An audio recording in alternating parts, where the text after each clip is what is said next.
যারা দেশ পরিচালনা করেছে এদের পরিচালনায় হাজার হাজার মায়ের কোল সন্তান হারা হওয়া, এদেশে টাকা বিদেশে পাচার হওয়া, লক্ষ লক্ষ মানুষকে মিথ্যা কেসের মাধ্যমে তাদের সংসারকে বিলীন করা,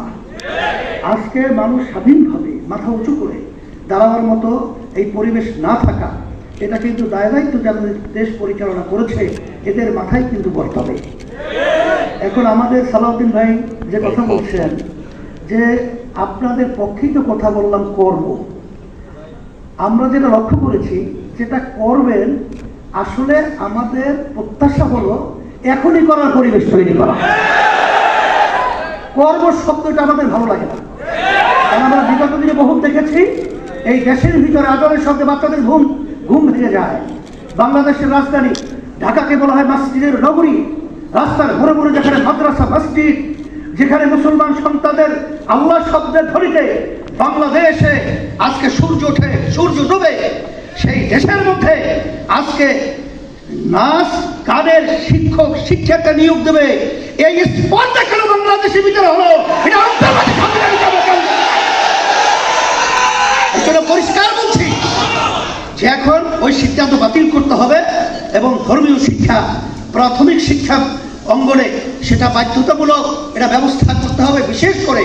আমাদের কওমি মাদ্রাসাগুলো তাদেরকে অবহেলা করা হয়, তারাও তো বাংলাদেশে বড় একটা অংশ এই বাংলাদেশের মানুষ, কিন্তু তাদেরকে দেখা যায় যে এত ধর্মীয়ভাবে তারা সচ্ছল এবং সুন্দর হওয়ার পরেও তাদের কোথাও সরকারিভাবে মূল্যায়ন হয় না। বলবো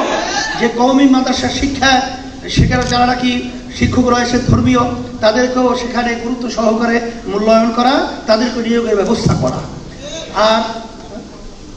হ্যাঁ বলছি তো গানের প্রজ্ঞাপন সহ এটা বাতিল ঘোষণা করতে হবে,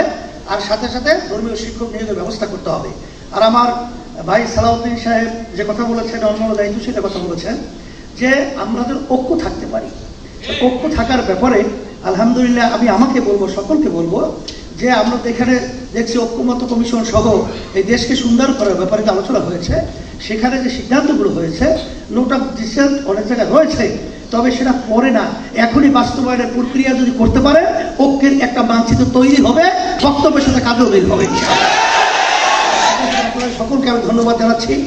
আর যেহেতু আসরে নামাজ অনেক সময় হয়ে গেছে, আপনার কষ্ট করে এসেছেন, আর সবাইকে ধন্যবাদ জানিয়ে আমরা একাকার হয়ে ইসলাম দেশ মানবতার পক্ষে এ দেশ গঠন করার ব্যাপারে ফ্যাসিস্টরা আজ যেন আমাদের দেশের ভিতরে আধিপত্য বিস্তার করতে না পারে এই দোয়া রেখে, আমাদের দেশে বিদেশে টাকা পাচার করতে না পারে, মায়ের সন্তানদের আলপুর হালাত হতে না হয়, আমাদের দেশে গুম খুন যেন না হয়, চাঁদাবাজরা যেন এই দেশের ভিতরে ব্যবসায়ীদের আর ব্যবসারভাবে ডিস্টার্ব করতে না পারে, এই অনুরোধ রেখে আশা রেখে আপনাদের সবাই ভালো থাকেন, দোয়া করে আল্লাহ।